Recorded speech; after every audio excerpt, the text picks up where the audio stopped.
안녕하십니까. 제 이름은 김창입니다. 오늘은 2024년 9월 3일이고요. 지금 현재 오후 12시 31분입니다. 공부를 하다 보면요. 어떤 한계에 부딪힙니다. 그 한계에 부딪힐 때 새로운 분야를 탐구해야 되는데요. 자기가 기존에 익숙한 분야를 계속 공부해 나가면 어느 순간에 가서 한계에 부딪히고요. 그 한계를 극복하려면 새로운 분야를 개척해야 합니다. 저 같은 경우에 지금 현재 위상수학이고요. 저는 위상수학을 한 번도 공부할 생각이 없었는데요. 최근에 와서 계속 한계에 부딪히니까 새로운 분야를 개척하겠다는 생각으로 위상수학을 시작하게 되었는데 막상 시작하고 보니까 생각했던 것만큼 그렇게 어려운 것도 아니고요. 지금 일주일 정도 해봤는데 일주일 정도 해보니까 이거를 이제 어떻게 공부해야겠다 이런 생각도 들고요. 제가 위상수학에 대해서 잘 알아서 동영상 촬영하는 거 아니고요. 제가 저도 모르기 때문에 배우는 과정을 동영상으로 촬영합니다. 오늘은 위상수학을 배울 때 꼭 알아야 하는 개념이 있는데요. 그 개념이 사실은 굉장히 어렵습니다. 모를 때는 죽었다 깨어나도 모를 것 같고요. 알고 나면 허접할 정도로 단순합니다. 모든 게 그렇습니다. 제 경험으로 말씀드리면요. 처음 공부할 때는 죽었다 깨어나도 모를 것 같고요. 그 개념이 익숙해지고 나면 허무할 정도로 단순하게 보입니다. 제가 그런 개념 중에 하나를 오늘 설명드리겠는데요. 위상수학 공부할 때 반드시 필요한 개념입니다. 위상수학뿐만 아니라 복소수도 마찬가지고요. 실수 해석학도 마찬가지고 이 개념 모르면 앞으로 한 발짝도 못 나갑니다. 처음 배울 때는 엄청 어렵게 보이는데요. 알고 나면 저도 아무것도 아닌데 제가 질문을 해보겠는데요. It is said that Isaac Newton had thought about the concept of limit. Is it true? 그러니까 아이작 뉴턴이 리미트의 개념에 대해서 생각해 봤다고 사람들이 말을 하는데 이게 사실이냐? 이렇게 물어보는 겁니다. 여기에 보면 Yes, it is true that Isaac Newton had a thought related to the concept of limits, though he did not formalize the concept in a way we understand it today. 맞습니다. 아이작 뉴턴도 리미트의 개념에 대해서 생각을 해봤는데 그렇지만 아이작 뉴턴은 오늘날 우리가 생각하는 그런 방식으로 개념을 formalize, 공식화하지는 않았습니다. 이런 뜻이고요. 그러니까 아이작 뉴턴도 이 개념을 생각을 해봤었는데 리미트의 개념을 생각을 해봤었는데 아이작 뉴턴도 정답을 내놓지 못했습니다. 그래서 두 번째 질문을 던지는데요. Who first thought up the concept of limits as in modern mathematics? 그러니까 현대 수학에 있는 것처럼 이런 리미트의 개념을 처음으로 생각한 사람이 누구인가? 이렇게 질문을 했고요. The modern concept of limits as we understand it today in mathematics. 오늘날 우리가 생각하는 현대식 개념의 리미트, 그러니까 리미트에 대한 현대식 개념은 was first rigorously developed by Augustin Louis Cauchy. 코시에 의해 처음 엄격하게 개발되었고 later refined by Karl Weierstrass in 19th century. 19세기에 칼 바이에르스트라스가 refined, 아주 정밀하게 개념을 발전시켰다고 합니다. 이번에는 다른 질문을 해보는데요. How long did it take from the first publication of the concept of derivative to the modern definition of the concept of limits by epsilon delta method? 이게 뭐냐 그러면 from the first publication of the concept of derivative, 그러니까 미분의 개념을 처음으로 발표한 이후 to the modern definition of the concept of limits by epsilon delta method. epsilon delta 메서드로 현대식 극한의 정의까지 how long did it take? 몇 년이나 걸렸냐고 제가 질문을 해보는 겁니다. 여기에 주저리 설명이 나오는데요. The timeline from the first publication of the concept of derivative. 미분의 개념이 처음 공표된 시간부터 to the formal definition of limit using epsilon delta method spans approximately 150 years. 그러니까 미분의 개념이 처음 발표된 이후로 epsilon 델타 방식으로 극한을 정의하는데 약 150년이 걸렸다고 합니다. 뉴턴이 라이프니츠보다 약 10년에서 20년 정도 먼저 미분의 개념을 생각했다고 하는데 미분의 개념을 먼저 발표한 사람은 라이프니츠입니다. 그리고 미분의 개념을 엡실론 델타 방식을 이용해서 정확하게 공식적으로 정의하는 데는 150년이란 기간이 걸렸습니다. 굉장히 오랜 시간 동안 이 엡실론 델타 방식을 이용해서 극한의 개념을 공식적으로 정의하는데 150년이라는 시간이 걸렸습니다. 그래서 이번에 이렇게 질문해 보겠습니다. Why did it take such a long time? 왜 이렇게 오랜 시간이 걸렸냐고 제가 질문을 해 보겠습니다. 여기 밑으로 내려가 보면 주저리 더 얘기가 나오는데요. 위로 올라가서 답변을 조금만 읽어보면 The long time it took, about 150 to 200 years, for the development of formal definition of limits using epsilon delta method reflects several key factors related to the evolution of mathematical thought, rigor, and understanding during this period. 주요 이유가 아래에 나와 있는데요. 그러니까 미분의 개념이 처음 도입되고 엡실론 델타 방식으로 극한을 정의하는데 150년에서 200년이 걸렸다고 합니다. 왜 그렇게 오랜 시간이 걸렸는지는 여기에 나와 있는데요. 이거 읽어볼 필요도 없고요. 제가 한 번 더 질문을 해보겠습니다. It is said that when the concept of the epsilon delta method was first published, those contemporary mathematicians could not take it easily. 이게 무슨 말이냐 그러면 엡실론 델타 방식의 개념이 처음 발표되었을 때 those contemporary mathematicians 그 당대의 수학자들이 could not take it easily 이것을 쉽게 받아들이지 못했다. 제가 이렇게 질문을 해보는데요. 여기에 주저리 나오는데 이거는 읽어볼 필요도 없고요. 여기 답변만 보면 yes. 그러니까 엡실론 델타 방법이 처음 발표되었을 때 그 당대에 내노라한 수학자들도 이 개념을 받아들이지 못했대요. When the epsilon delta method for defining limits was first introduced. 그러니까 극한을 정의하기 위한 엡실론 델타 방식이 처음 도입되었을 때 many contemporary mathematicians 그 당대의 많은 수학자들이 found it difficult to grasp and accept. 이 엡실론 델타 방식을 grasp 이해하고 accept 받아들이는데 납득하는데 found it difficult 굉장히 어려웠대요. 엡실론 델타 방식으로 극한을 정의하는데 그 방식이 처음 역사에 소개되었을 때 그 당대의 많은 수학자들도 이거를 이해하지 못하고 받아들이는 납득하는데 found it difficult 그러니까 어려웠대요. 기타 이유는 또 그냥 놔두고요. 그 다음에 제가 또 한 가지 더 질문해 볼게요. They say that the concept of epsilon delta method is inherently hard to grasp when exposed for the first time for most people. 이거를 to로 바꾸겠습니다. to most people.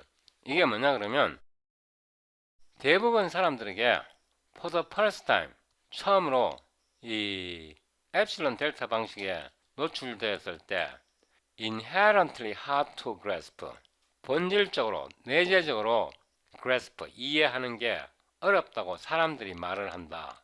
사람들이 처음에 이 개념에 접하게 되면 대부분의 사람들이 굉장히 어려워한다 이런 말입니다.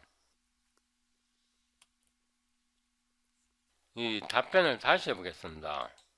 왜 답변을 안 하죠? 이제 답변을 합니다. 여기에 답변을 보면요, 다른 거 읽을 필요도 없어요. 맞습니다. Yes, 맞습니다. The epsilon delta method is indeed considered inherently challenging. 본질적으로 어렵게 느껴진다 이런 뜻입니다. For many people when first encountered. epsilon 델타 방식으로 극한을 정의하는 이런 개념을 처음 접하게 되면 indeed considered inherently challenging. 본질적으로 굉장히 어렵게 느껴진다 이런 말고요. This difficulty is widely recognized. 이런 어려움은 굉장히 넓게 인지되고 있다는 뜻입니다. 많은 사람들이 이렇게 인지하고 있고 in both mathematical education and pedagogy. 수학 교육과 교육학에서 this difficulty is widely recognized. 이런 어려움은 굉장히 넓게 광범위하게 인식되고 있다. 이렇게 설명하고 있는데요. Here are the main reasons why epsilon delta concept is hard to grasp initially. 그러니까 처음에 이 epsilon delta 개념이 왜 이해하기 어려운지 주요 이유를 여기 아래에 설명하고 있습니다. 여기 주요 이유를 설명하고 있는데요. 제가 지금까지 설명한 내용은요, 리미트의 개념이 존나리 어렵다는 뜻입니다. 리미트의 개념이 이해하기가 존나게 어려워요. 진짜 어려워요. 리미트의 개념이 어려운 이유가 있어요. 왜 어렵냐 하면 우리가 이런 거에 한 번도 노출되어 본 적이 없기 때문입니다. 이런 거에 노출되어 본 적이 없기 때문에 처음에 이해할 때 굉장히 어렵고요. 막상 이해하고 나면 별 것 없어요. 막상 이해하고 나면 별 게 없는데 이해하기까지 굉장히 오랜 시간이 걸리고요. 굉장히 많이 깊게 생각을 해 봐야 합니다. 이 책은 캘큘러스 안토니 작성한 책인데요. 이 책에 보면 챕터 1 Limit and Continuity, 이 페이지를 잘 보세요. 페이지를 보면 49페이지고요. 시작이. 그 다음에 데리버티브가 110페이지예요. 그러니까 리미트의 정의를 설명하기 시작하면서 도함수, 데리버티브까지 61페이지 동안 극한, 리미트에 대해서 설명해요. 다시 보세요. 챕터 1이 시작할 때 59페이지고요. 도함수가 시작될 때 110페이지예요. 110페이지에서 49페이지를 빼면 60페이지예요. 60페이지가 넘어요. 리미트의 개념을 설명하기 위해서 이 책에서 60페이지라는 공간을 할애를 해요. 다시 말해 존나게 어렵다는 뜻입니다. 처음 이해하기가. 우리가 시언어를 생각을 해보세요. 처음 시언어를 배울 때 포인트라는 개념을 배웁니다. 포인트라는 개념을 배우는데요. 일단 포인트가 뭔지 알고 나면 포인트가 굉장히 쉬운 개념이에요. 그런데 포인트를 이해하기 전에는 포인트가 굉장히 어려운 개념이에요. 다시 말해서 알고 나면 존나리 쉽고 모르면 존나게 어려운 게 포인트의 개념인데요. 리미트의 개념도 마찬가지예요. 제가 이 개념을 처음 배운 거는요, 1987년 대학 1학년 때 입학해갖고 학교에서 제일 먼저 배운 개념인데요. 그 당시에 이 같은 과 친구들은 대부분 이해를 잘 못했고요. 저는 그 당시에 2주 동안 이 한 가지 개념만 집중해서 책을 읽었고요. 그리고 그 당시에는 이거를 잘 안다고 생각을 했어요. 오랫동안 이걸 잘 안다고 생각했기 때문에 여기에 대해서 동영상을 한 번 더 촬영하지 않았고요. 제가 최근에 복소수를 공부한 적이 있는데요. 복소수를 공부하면서 이 개념을 확실히 알았고요. 그때 이걸 동영상 촬영하려고 하다가 에이, 나는 잘 아는데 이걸 촬영해서 뭐해, 이런 생각을 갖고 있다가 최근에 위상수학을 공부하면서 이 개념이 없으면 제 동영상을 시청하시는 분들이 따라오기 어려울 거라, 이런 생각이 들어갔고, 제가 공부한 거를 한번 확인할 겸, 그리고 제 동영상을 꾸준히 시청하시는 분들에게 조금이라도 도움이 되고자 이 동영상을 촬영하기로 했습니다. 이 개념이 어려운 이유가요, 굉장히 많습니다. 첫 번째, 리미트의 개념과 컨티뉴어티, 함수의 연속성 개념과 디리버티브, 도함수의 개념은요, 잘 들으셔야 합니다. 구간 내의 한 점에서 정의입니다. 구간 내의 한 점에서 정의입니다. 이거를 더 확장시키면 컨티뉴어티와 디리버티브는요, 구간 전체에서 연속성이냐 미분 가능하냐, 이런 문제를 다룹니다. 그래서 구간 전체에서 미분 가능한 경우를 애널리틱이라고 부릅니다. 이런 함수를 애널리틱 펑션이라고 부릅니다. 기본적으로 리미트, 컨티뉴어티, 디리버티브는 구간 내의 한 점에서 이게 성립하느냐 성립하지 않느냐, 그거를 정의하고요. 구간 전체에서 연속하냐 미분 가능하냐, 이거를 다루는 것은, 이런 함수는 애널리틱 펑션이라고 부릅니다. 이거를 잊어버리면 이해하기 어렵고요. 두 번째, 리미트를 정의하는 목적이요, 미분을 정의하기 위한 것입니다.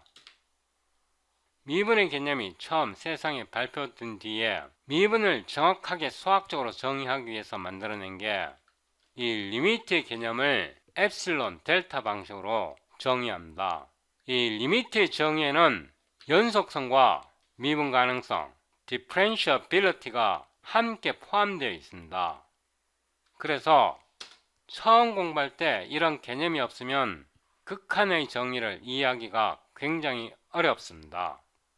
극한의 정의를 이해해야 하는 이유가요, 극한의 정의를 이해해야 엡실론 네이버후드 또는 엡실론 볼, 이런 개념을 이해할 수 있고요.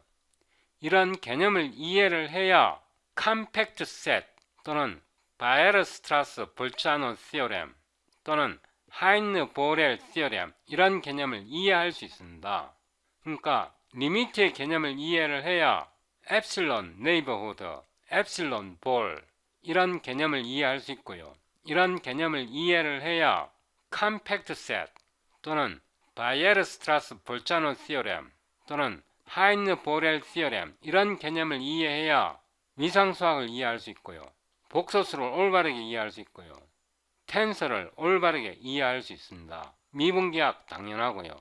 그래서 이 개념을 정확하게 모르면 위로 올라갈수록 공부하기가 굉장히 버거워진다. 책을 읽기가 어려워진다. 다시 제 경험을 얘기하면요, 어떤 개념을 정확하게 알면 그 정의를 아무리 비틀어놔도 그 정의가 올바른지 틀린지 알 수 있고요. 개념을 정확하게 모르면 아무리 외워도 외우지 못합니다. 여기까지 하고요. The definition of limit of a function, 이렇게 쓰고요. Let f of x be defined for all x, 모든 x에 대해서 함수 fx를 정의하는데요.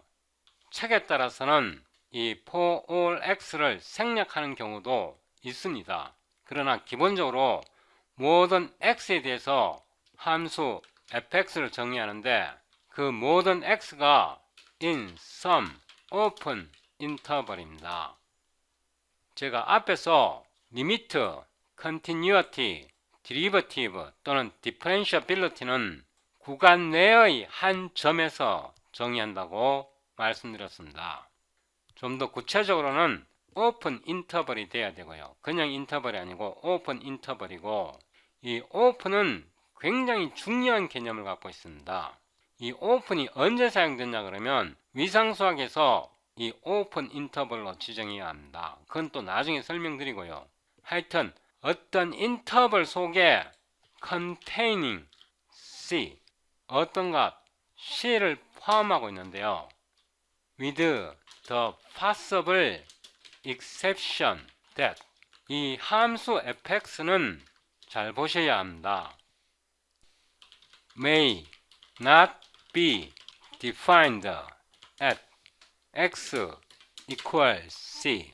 여기서 죽여주는 게 이 오픈 인터벌에 c가 들어있는데, 이 오픈 인터벌에 들어있는 c, 이 c가 with a possible exception that fx may not be defined at x equals c. 그러니까 c에서 함수 fx가 the possible exception, 정의되지 않을 수도 있다는 예외를 둡니다. 그러니까 fx가 c에서 정의될 수도 있고 정의되지 않을 수도 있다는 뜻입니다. 이게 사람을 죽이게 만듭니다. 이 부분이 continuity와 differentiability 때문에 그렇습니다. 이 부분은 제가 또 잠시 후에 설명드리고요. 이 부분 때문에 그렇습니다.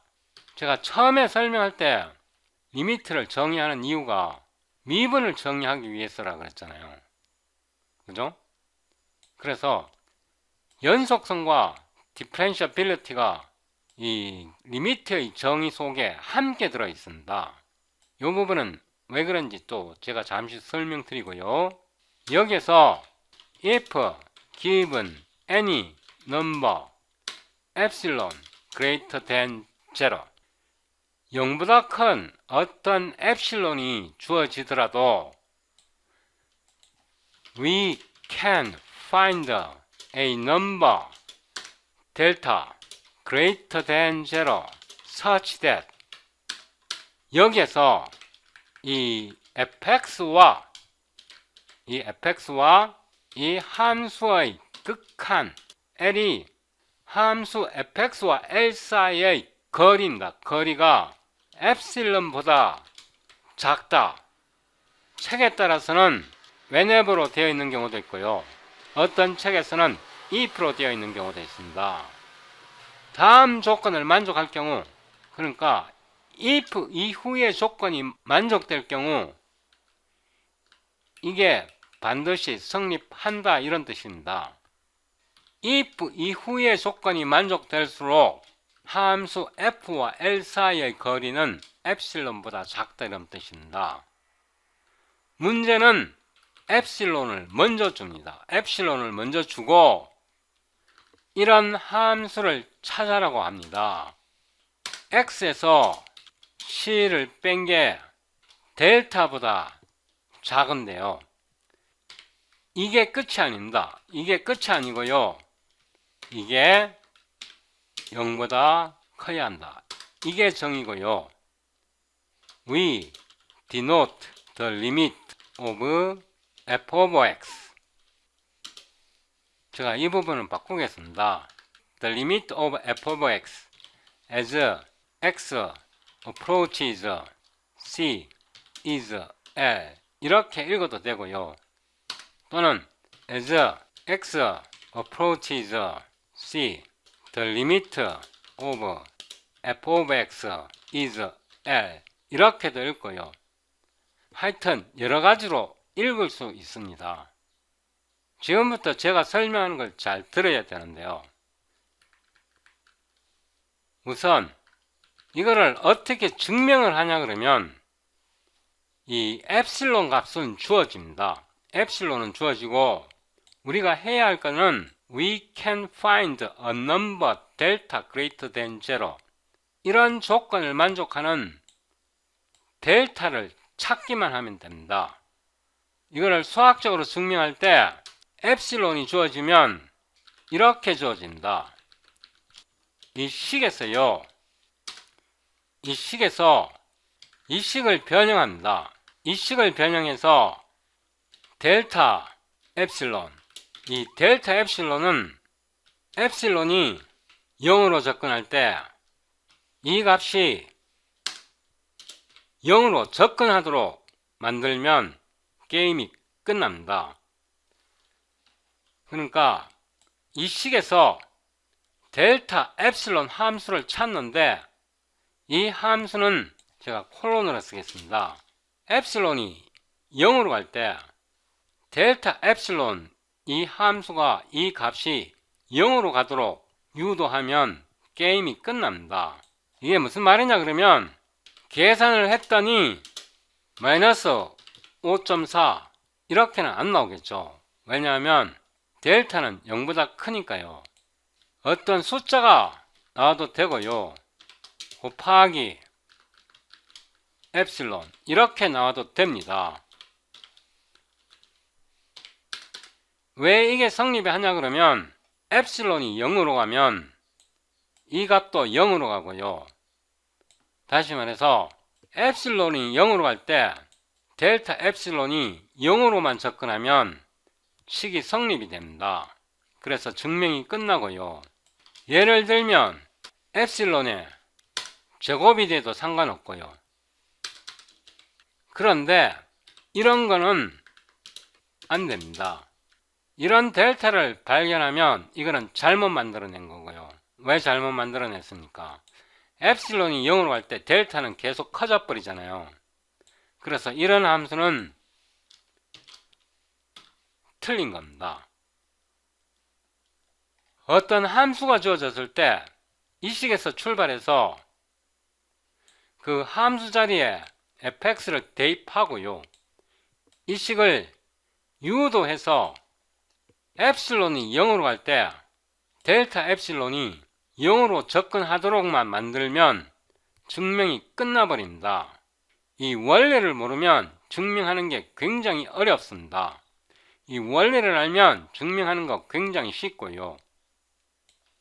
제가 이 부분은 조금 이따 다시 보충 설명드리고요. 이거를 일단 리미트 식으로 나타내 봅니다. 리미트 x가 c로 접근할 때 fx는 L 이 식을 증명할 때요. 여기에 보면 0보다 크다가 들어있습니다. 왜 여기에 0보다 크다가 들어있는지 지금부터 설명합니다. 제가 앞에서 리미트를 정의하는 목적이 미분을 정의하기 위한 것이라고 말씀드렸습니다. 그래서 미분을 정의해 보는데요. 이거를 복사해서 아래로 가져왔고요. 여기서 미분식을 정의해 보는데요. 이게 x가 c로 접근할 때 미분 정의식입니다. 이 식과 이 식을 잘 비교해 보면요. 이게 L입니다. 물론 이 값은 아니고요. 이 식이 성립하려면 분모는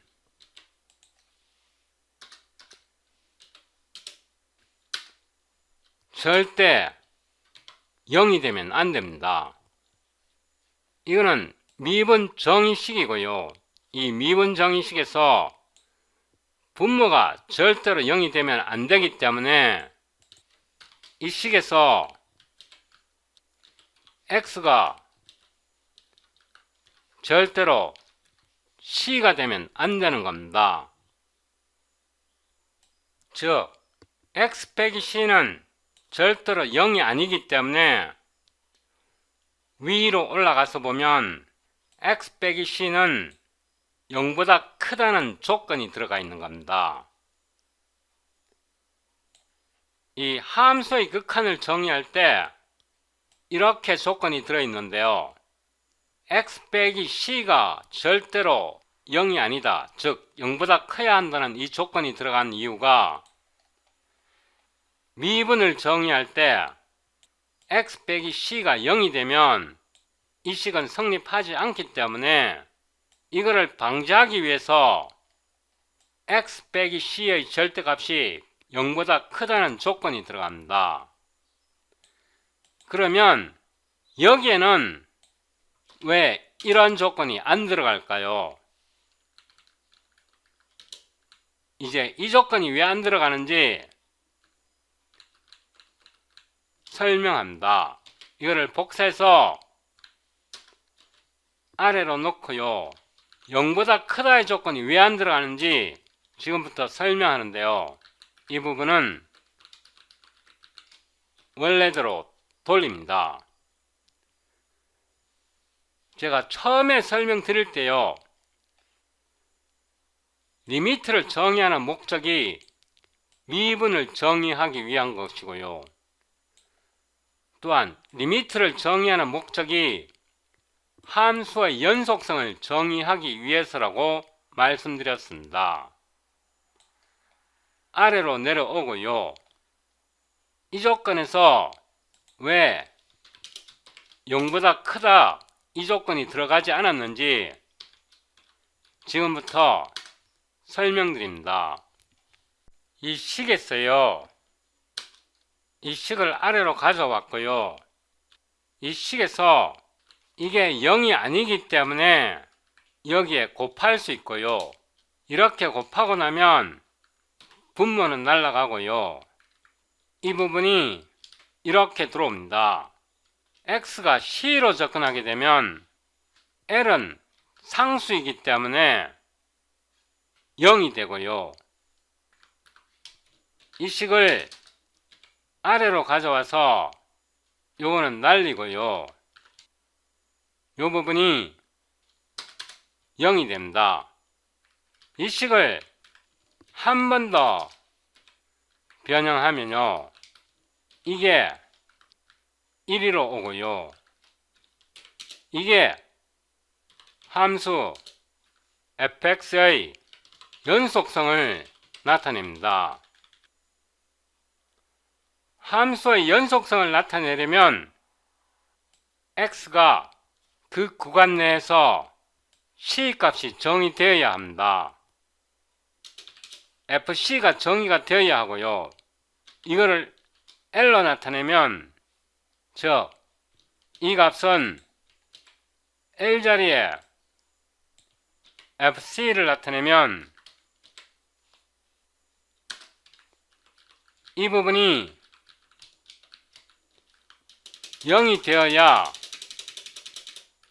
0이 되어도 이 식이 성립하게 됩니다. 그래서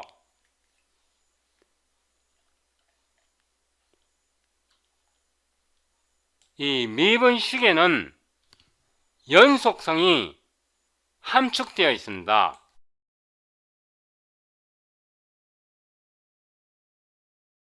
이 책에 보면 if a function f is differentiable at x0 함수가 x0에서 미분 가능할 경우 함수 f는 x0에서 연속이다. 이 정리가 성립되는 겁니다. 이 정리를 성립하도록 하려면 우리가 리미트를 정리할 때 여기에 이 값이 0이 될 수 있어야 하는 겁니다. 그래서 여기에 이 부분이 빠진 겁니다. 그래서 리미트를 정의하는 목적이요. 미분을 정의하기 위한 것이고 어떤 함수가 미분 가능하면 그 함수는 그 점에서 연속하기 때문에 그거를 한꺼번에 이렇게 정의한 겁니다. 이게 극한의 정의고요. 여기서 잘 보면 델타식에서 x는 c가 될 수 없고요. 아래로 내려가서 미분 가능하면 c에서 함수가 연속해야 하기 때문에 이 경우에는 x가 c가 돼도 되는 겁니다. 연속성을 정의할 때는 x가 c가 되어야 하고요. 미분을 정의할 때 이 식에서는 x는 c가 되면 안 되는 겁니다. 그래서 위에 올라가 보면 fx는 열린 구간 내에서 함수 fx가 x가 c일 때 may not be defined, 정의되지 않을 수도 있다는 뜻입니다. 미분할 때는 정의하면 안 되고 연속성을 설명하려니까 x가 c에서 정의되어야 하는 겁니다. 그래서 with the possible exception that fx may not be defined at x equals c, 이런 조건이 들어갑니다. 이거를 기호로 나타내면요, 미분일 때는 x가 c가 되면 안 되고 함수의 연속성을 설명하려면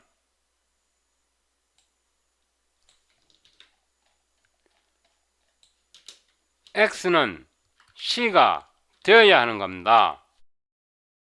그래서 리미트를 이해하는 게 굉장히 어려운 겁니다. 위로 올라갔어요. 제가 다시 한번 요약해 드리는데, 리미트, 컨티뉴어티, 디리버티브는 자, 여기다가 열린 구간을 넣겠습니다. 열린 구간 내의 한 점에서의 정의입니다. 여기서 한 점이 중요합니다. 한 점. 열린 구간 전체에서 연속성 또는 미분 가능성은 애널리틱 함수와 연관이 있습니다. 열린 구간 전체에서 연속성 또는 미분 가능성은 애널리틱 함수입니다. 이 애널리틱의 개념을 모르면 테일러 시리즈 정의를 이해하기 어렵고요, 복소수도 이해하기 어렵습니다. 그리고 이 정의를 모르면 엡실론 네이버후드, 엡실론 볼, 이런 개념을 이해할 수 없고요, 이런 개념을 이해할 수 없으면 컴팩트 셋이 뭔지 모르고요, 어큐뮬레이션 포인트 또는 리미트 포인트가 뭔지 모르고요, 그런 걸 이해하지 못하면 바이에르스트라스 볼츠만 시어렘을 이해할 수 없고 하인느 보렐 시어렘을 이해할 수 없고 고급 수학은 불가능합니다. 제가 이 부분을 복사해서 여기다 붙여 넣었고요.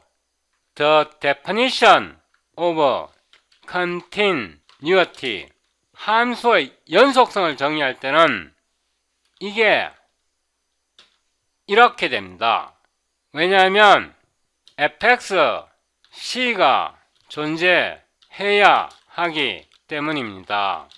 이렇게 정의할 때는 x는 c가 될 수 있어야 하기 때문에 연속성을 정의할 때는 이 조건이 날아갑니다. 참고로 미분 가능한 함수는, 다시 한번, 미분 가능하다고 할 때는 열린 구간의 한 점에서입니다. 한 점에서 미분 가능한 함수는 그 점에서 연속입니다. 미분 가능성을 따질 때는 열린 구간의 한 점에서입니다. 한 점에서. 미분 가능한 함수는 그 점에서 연속이지만 연속인 함수는 그 점에서, 또는 열린 구간의 한 점에서 연속인 함수는 그 점에서 미분 가능하지 않을 수도 있습니다. 예를 들어서 어떤 함수 y가 fx는 절대값 x일 때 리미트 x가 0으로 갈 때 fx 0에서 오른쪽에서 접근할 때 fx는 0이고요.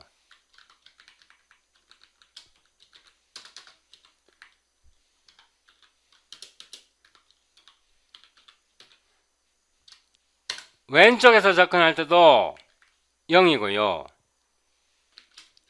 fx의 값도 0입니다. 그래서 이 fx는 한 점 x가 0일 때 연속합니다. 그러나 이거를 미분해 보면요, 0보다 클 때는 그냥 제가 이렇게 하겠습니다. 0보다 클 때는 미분하면 1이 되고요. 다시 말해서 오른쪽으로 접근할 때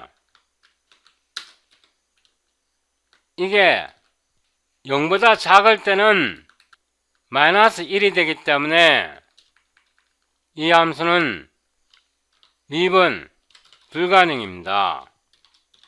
즉, 어떤 함수가 한 점에서 연속이라고 해서 미분 가능한 건 아니고요.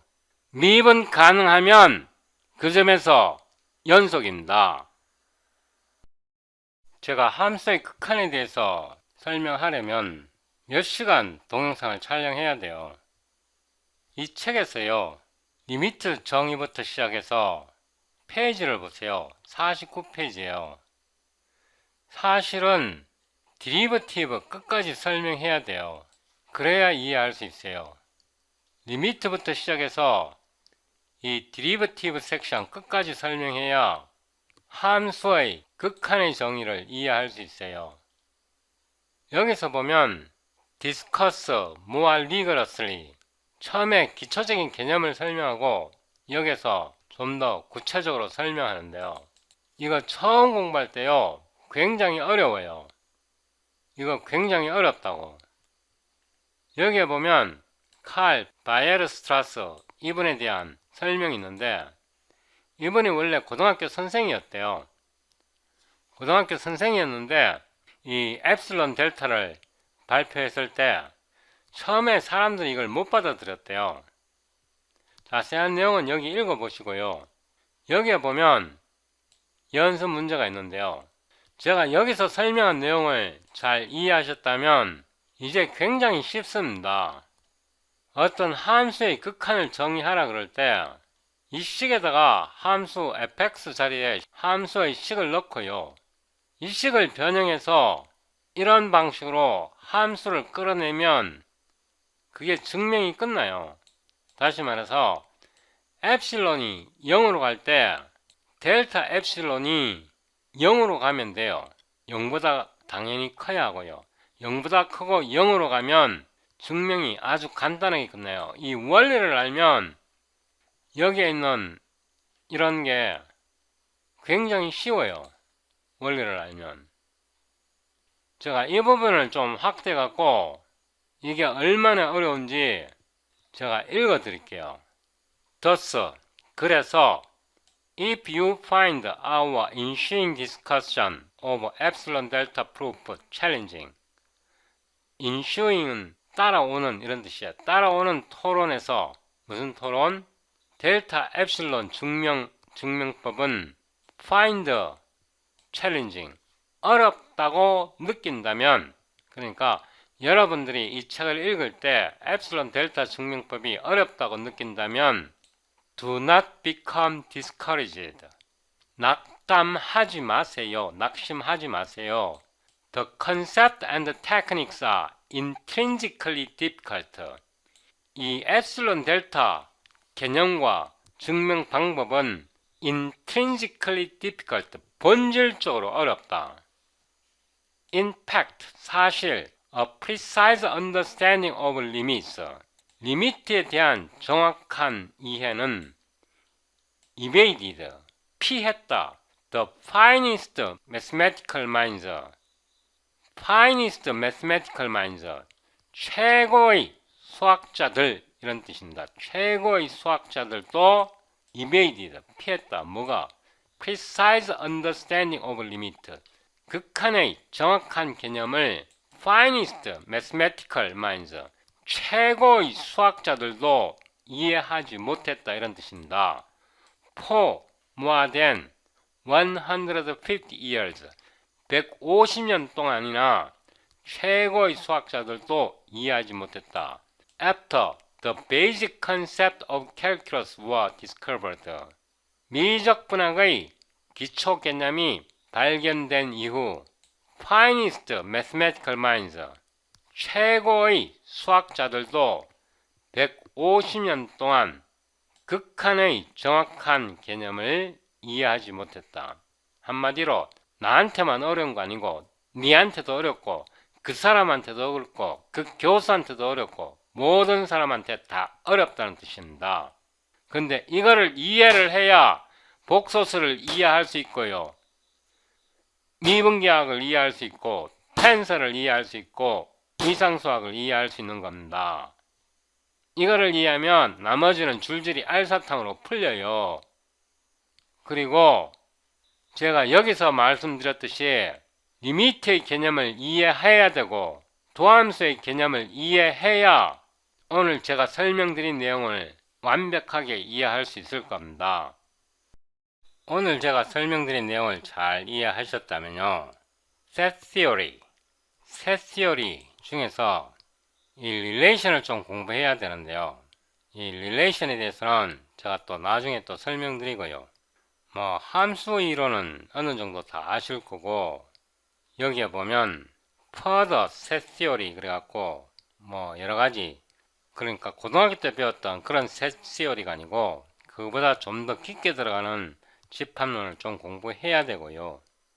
뭐 여기에 보면 카디널 넘버 이런 개념도 이해하셔야 하고요. Ordered Set, Lattices 이런 것도 공부하게 될 거고요. Tensor Calculus 이거 우리 땅 짚고 헤엄칠 겁니다.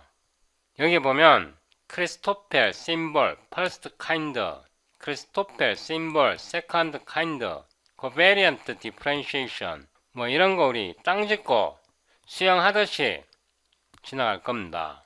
Differential Geometry, Curvature Torsion 이거는 뭐 우리가 이미 다 했던 거고요. 여기에 보면 Concept of Surface 여기에서도 땅 짚고 헤엄칠 겁니다.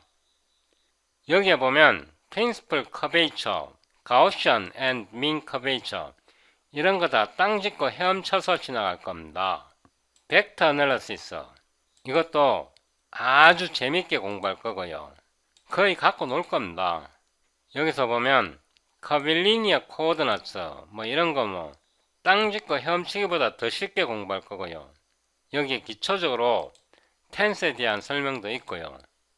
아주 쉽게 읽을 겁니다. Complex Variables 이거 엄청 쉽게 공부합니다. 리만 서피스 이 리만 서피스를 제가 굉장히 자세하게 설명드릴 수 있고요. 코시 인티그럴 포뮬러, 레지듀 시어렘 이런 건 뭐 완전 애들 장난처럼 짚고 넘어갈 겁니다. 컨포멀 매핑 여기 문제 존나게 많이 풀어볼 거고요. Algebraic Topology 정말로 재밌게 배울 겁니다. 너무 재밌어 갖고 책을 손에 놓을 수 없을 만큼 밤에 잘 때 잠이 안 올 만큼 그렇게 흥분될 만큼 재밌게 공부하게 될 겁니다. 오늘 제가 설명드린 내용이 이런 모든 수학의 기본 바탕입니다.